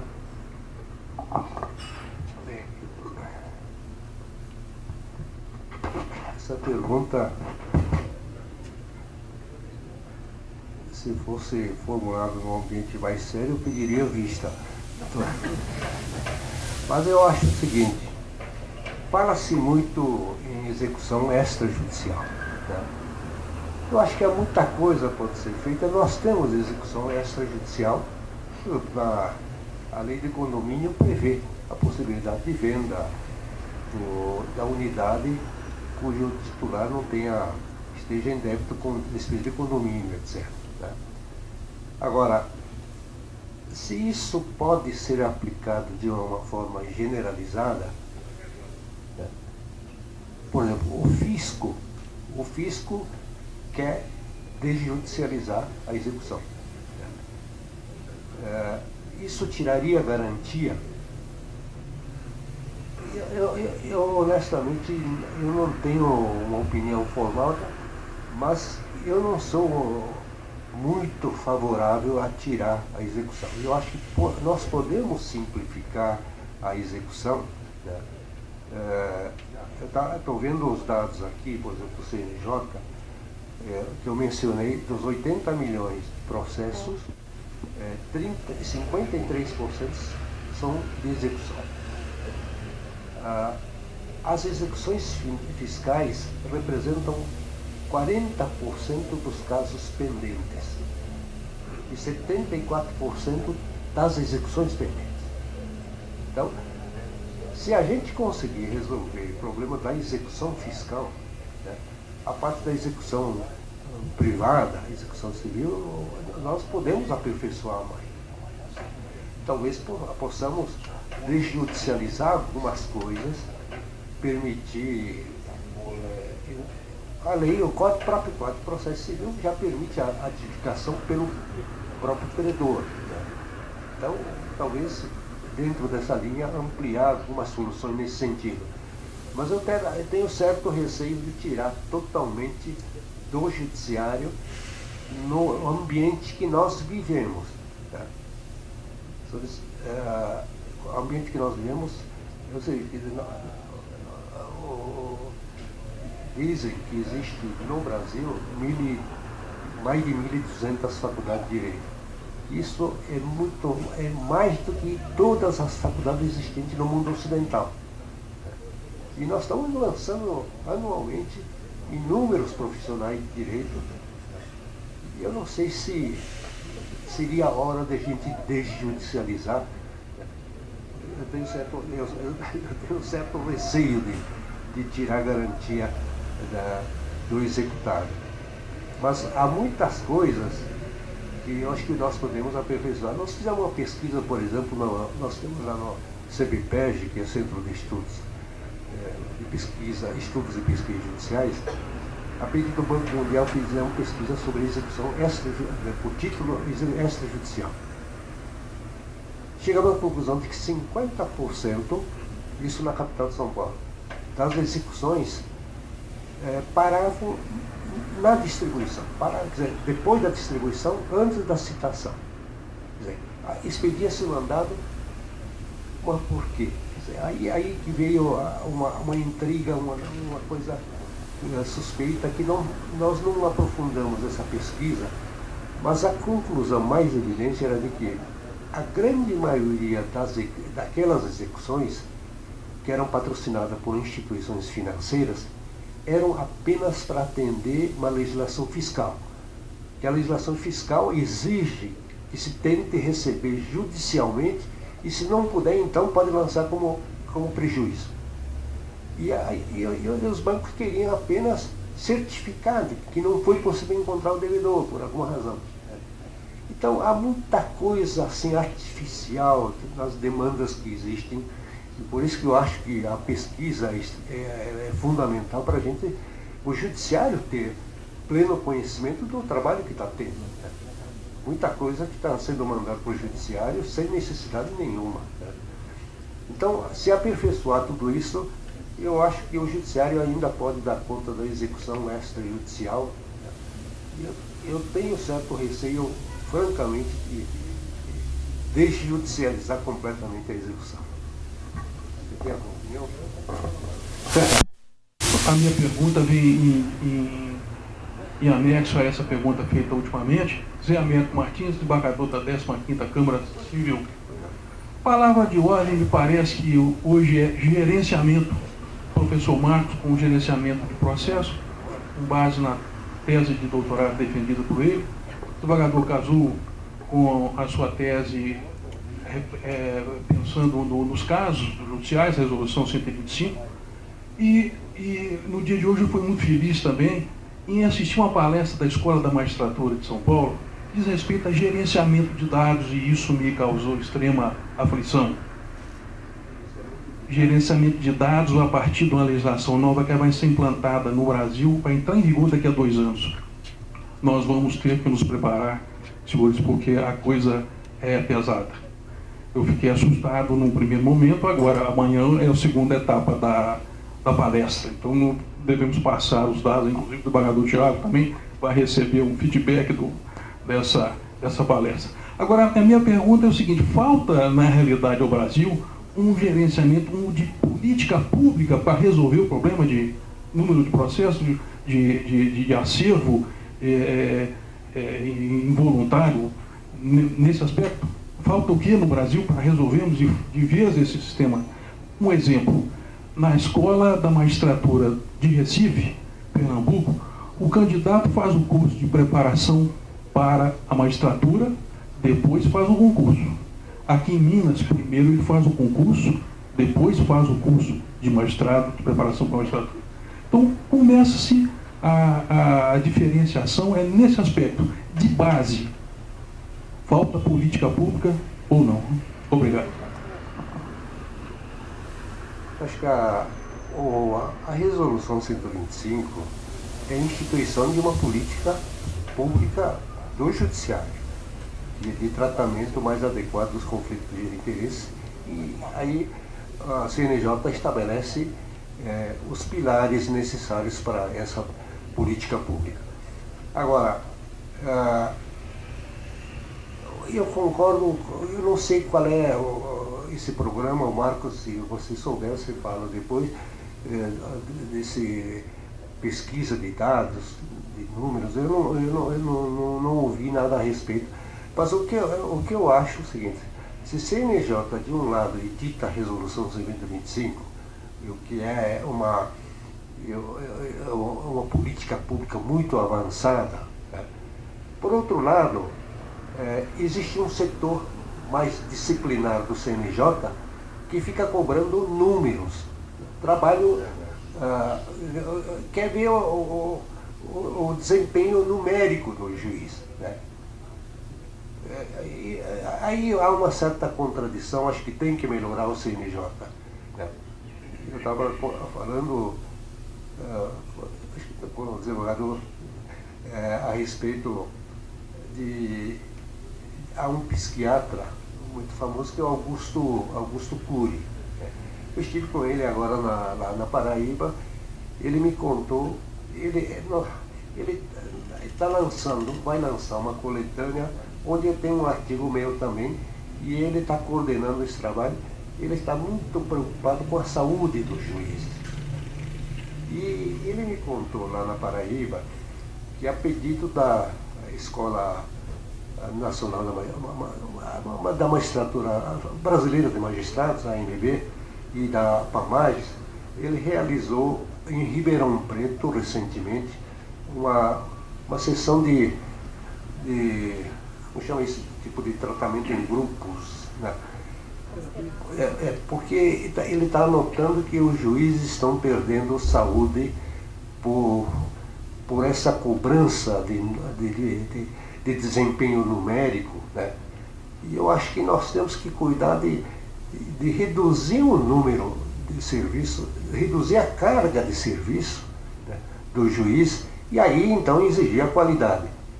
Agora, o que nós estamos fazendo é exigir muito números, né, e a avaliação do mérito do juiz, eu acho que é feita através do desempenho numérico e não pelo desempenho qualitativo. Eu acho que esse é um foco que o CNJ vai ter que corrigir, né? Eu acho que é um desencontro, né? Então, não sei se consegui, mas não conheço essa política de dados que você conhece? Você ouviu?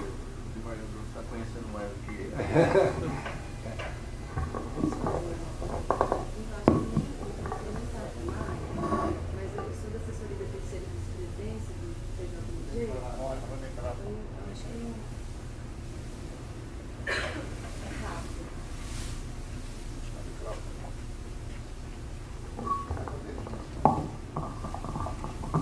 Obrigada. Eu sou da assessoria da terceira vice do TJMG, trabalho nessa parte de juiz de admissibilidade, com repetitivos e repercussão geral.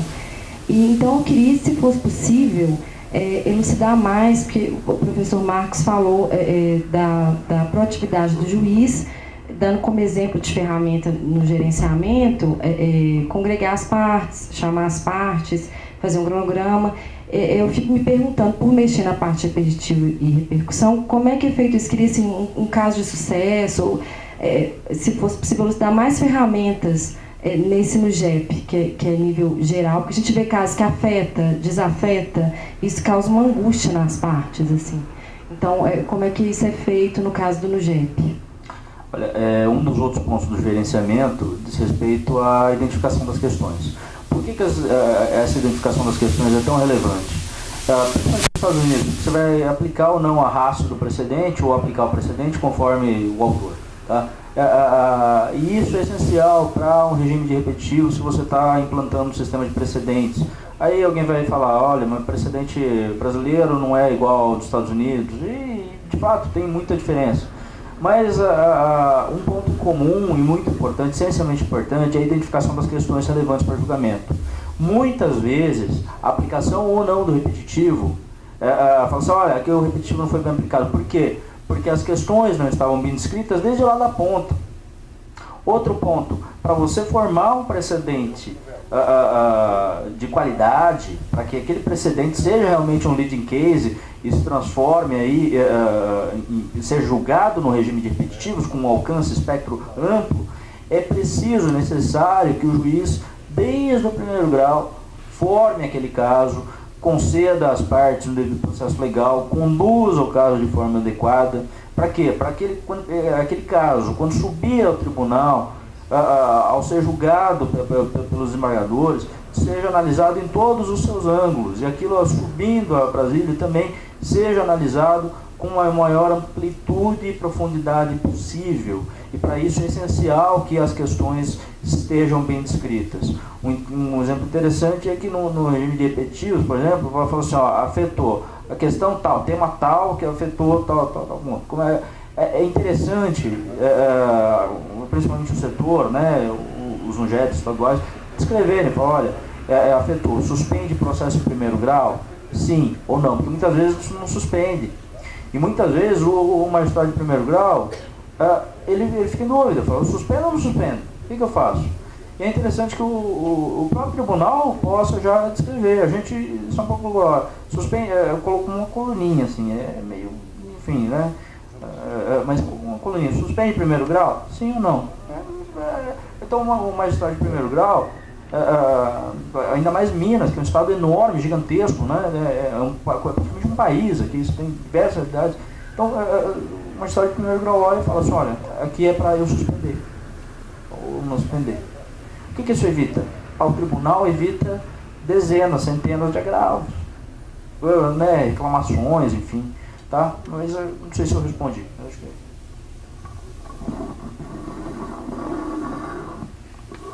Eu vou dar por encerrada a sessão. Os professores Kazuo Watanabe, Marcos Madeira já fizeram a palestra de manhã, devem estar cansados, mas gostaria de reafirmar o nosso agradecimento pela forma pronta que vocês atenderam o nosso convite e dizer da nossa satisfação dessa colaboração lá que vocês trouxeram hoje com as suas palestras para a compreensão da fenomenológica na ordem jurídica justa e dizer da nossa responsividade, da produção da resposta que vai ser possível. Né?